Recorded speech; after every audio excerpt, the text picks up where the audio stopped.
Hello बच्चों, आज हमारे पास ये एक क्वेश्चन है जो कि क्वेश्चन ये 2022 का है और ये हमारा प्रीवियस ईयर क्वेश्चन में इसको हम सॉल्व करेंगे और देखेंगे। ठीक है, तो क्वेश्चन कह रहा है कि एक जूस बेचने वाला अपने ग्राहकों को दी गई आकृति में दर्शाए गए गिलासों से जूस देता था।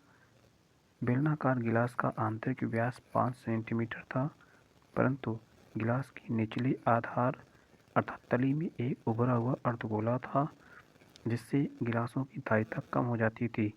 यदि गिलास की ऊंचाई 10 सेंटीमीटर थी तो गिलास की आभासी धारिता और वास्तविक धारिता ज्ञात करनी है। आपको क्वेश्चन समझ में आया होगा। फिर से मैं एक बार क्वेश्चन पढ़ दे रहा हूँ। एक जूस बेचने वाला अपने ग्राहकों को दी गई आकृति में दर्शाए गए गिलासों से जूस देता था। बेलनाकार गिलास का आंतरिक व्यास 5 सेंटीमीटर है।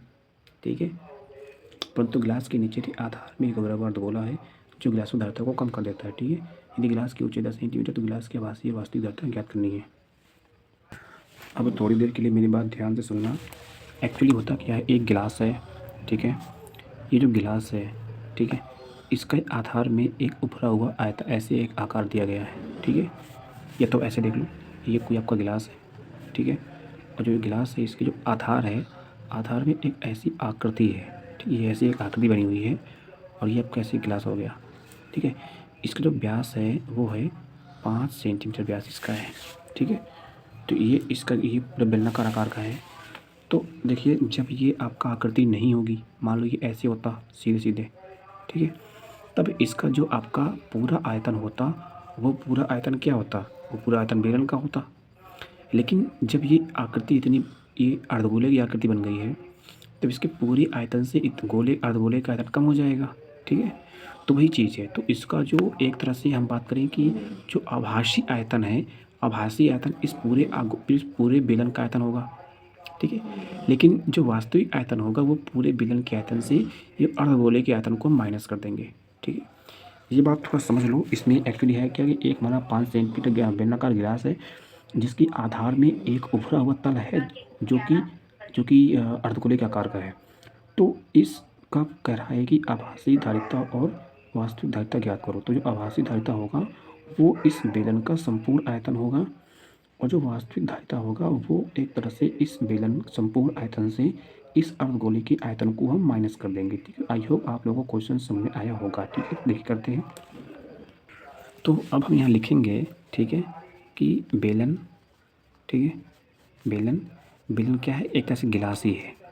ठीक है, गिलास का जो त्रिज्या होगी, त्रिज्या ये हो जाएगी 5/2 सेंटीमीटर। ठीक है, अब यहाँ लिख देता हूँ मैं एक तरह से गिलास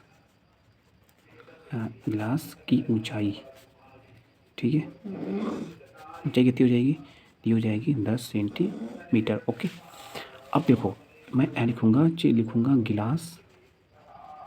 गिलास की आभासी, एक मिनट हिल रहा है, आभासी धारिता का अर्थ आयतन होता है। ठीक है, धारिता, तो ये कितना हो जाएगा, ये हो जाएगा हमारा इस अर्धगोले का जो आयतन होगा, तो ये हो जाएगा πr²h। ठीक है, पाई का मान होता है 3.14, मल्टीप्लाई करेंगे, आर का मान कितना है तो 5/2 है, तो 5/2 का होल स्क्वायर कर देंगे, मल्टीप्लाई 10 कर देंगे, इसको सॉल्व करेंगे। ठीक है, तो सॉल्व करने पर इस प्रकार जो गिलास का आभासी धारिता है वो निकल आता है 196.25 सेंटीमीटर क्यूब।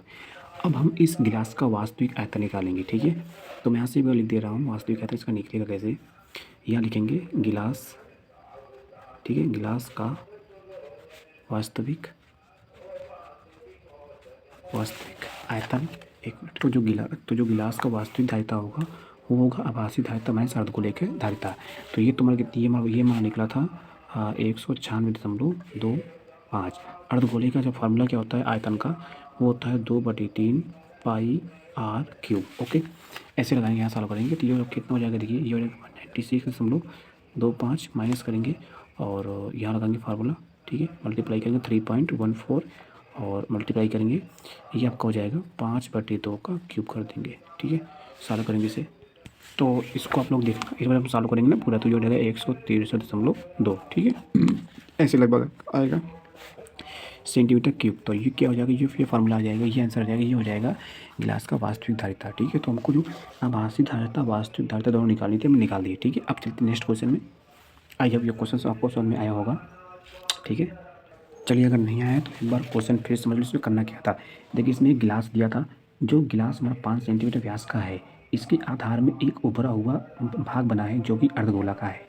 जब किसी पेंदी में उभरा हुआ भाग होगा तो उसकी वास्तविक जो उसकी धारिता होगी कम हो जाएगी।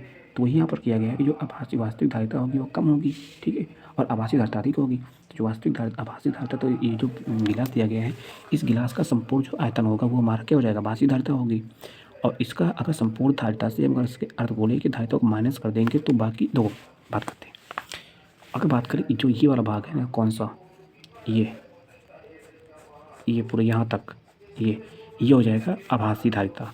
अगर हम बात कर दें ये वाला भाग का, ये हो जाएगी हमारी वास्तविक धारिता। ऐसे निकालना था, ठीक है। तो हम लगाएंगे आयतन का सूत्र बेलन का, और तो यहाँ से जो पूरा धारिता निकलेगी वो हो जाएगी, ठीक है, आभासी धारिता। और अगर पूरे आयतन से हम इस आयतन को माइनस कर देंगे तो ये निकला, ये हो जाएगी वास्तविक धारिता, ठीक है। तो चलिए नेक्स्ट क्वेश्चन देखते हैं। नेक्स्ट क्वेश्चन कह रहा है कि एक छतरी में 8 पसलियाँ हैं, पसलियाँ मतलब तीली होती हैं, ठीक है, तीलियाँ जो समान दूरी पर हैं, ठीक है, एक दूसरे समान दूरी पर है। ये मानते हुए कि छतरी 45 सेंटीमीटर है कि त्रिज्या सपाट वृत्त है, छाते की दी गई 2 लगातार पसलियों के बीच का क्षेत्रफल ज्ञात करना है। इस क्वेश्चन को ध्यान समझो। एक छाता है जिसमें 8 तीलियाँ हैं और वो सभी तीलियाँ एक दूसरे से समान दूरी पर हैं। अगर उस छाते का जो त्रिज्या 45 सेंटीमीटर है तो हमको ये ज्ञात करना है कि 2 लगातार तीलियों के बीच का क्षेत्रफल क्या होगा, ठीक है। तो सबसे पहले आपको ये क्वेश्चन समझना होगा। देखिए मान लेते हैं कि ये कोई हमारा छाता होगा, ठीक है, ये छाता है, ये इसका सेंटर पॉइंट है। मान लेते हैं इससे 8 तीलियाँ निकली हुई हैं, 4 5 6 7 और ये 8, ठीक है, ये निकली हुई हैं और ये लगभग समान दूरी पर, इसमें समान दूरी पर नहीं है लेकिन समान दूरी पर है, ठीक है। तो हम कहेंगे क्या, चूँकि सभी समान दूरी पर हैं तो चलिए मान लीजिए ये हमने बना दिया, ठीक है। ये एक छाता है जिस पे 8 तीलियाँ हैं और सभी तीलियाँ एक दूसरे से समान दूरी पर हैं। अब आप बताइए अगर तीलियाँ एक दूसरे से समान दूरी पर हैं तो इनके जो हमारे त्रिज्यखंड बनेंगे, ये भी सभी त्रिज्यखंड भी एक दूसरे से या एक दूसरे के बराबर होंगे। तो कह रहा है कि 2 लगातार तीलियों के बीच का क्षेत्रफल क्या करना है। तो हम क्या करते हैं, चूँकि इसकी जो त्रिज्या दी गई है वो दी गई है 45 सेंटीमीटर, तो हम क्या करते हैं कि इस पूरे जो वृत्त है इसका क्षेत्रफल निकाल लेते हैं। क्षेत्रफल में 8 का भाग कर दें, क्यों, 1 2 3 4 5 6 7 8 बराबर भाग हैं। हमको एक भाग का क्षेत्रफल निकालना है तो इसके संपूर्ण क्षेत्रफल में हम 8 का भाग कर देंगे तो किन्हीं 2 लगातार तीलियों के बीच का क्षेत्रफल निकल आएगा, ठीक है। ऐसे ही करेंगे, आया समझ में। फिर से देख लो, एक छाता था जिसमें 8 तीलियाँ थीं जो कि एक दूसरे से समान दूरी पर है। अगर इस छाते का 45 सेंटीमीटर त्रिज्या दी गई है तो लगातार 2 तीलियों के बीच का क्षेत्रफल निकालना है। इसको सॉल्व करने के लिए हम क्या करेंगे, सबसे पहले इसको सॉल्व करने के लिए क्या करेंगे, इसका जो संपूर्ण क्षेत्रफल निकालेंगे। संपूर्ण क्षेत्रफल में 8 का भाग कर देंगे। 8 का भाग क्यों करेंगे, चूँकि सभी तीलियाँ एक दूसरे से समान दूरी पर हैं अतः वो सभी त्रिज्यखंड समान होंगे। और चूँकि कुल त्रिज्यखंड 8 हैं इसलिए हम संपूर्ण क्षेत्रफल में 8 का भाग कर देंगे, ठीक है। तो लगातार 2 तीलियों के बीच का क्षेत्रफल निकल आएगा, ठीक है। तो चलिए करते हैं। तो देखिए हमने इसका सोल्यूशन लिख रखा है। यहाँ पे जो त्रिज्या छतरी की त्रिज्या है वो 45 सेंटीमीटर है। जो छतरी का जो संपूर्ण क्षेत्रफल होगा एक तरह से वो निकालेंगे पाई स्क्वायर से, तो आपका निकल आएगा 6358.5 सेंटीमीटर स्क्वायर, जो कि सभी त्रिज्यखंड समान हैं और 8 त्रिज्यखंड है, इसलिए किन्हीं 2 पसलियों के बीच में क्षेत्रफल होगा, इसमें हम 8 का भाग कर देंगे, वो इतना आंसर निकल आएगा, ठीक है। तो आई होप आपको क्वेश्चन समझ में आए होंगे, ठीक है। तो अगर क्वेश्चन समझ में आए तो क्या करना, अपना फीडबैक देना, क्वेश्चन कैसे लगे, ठीक है।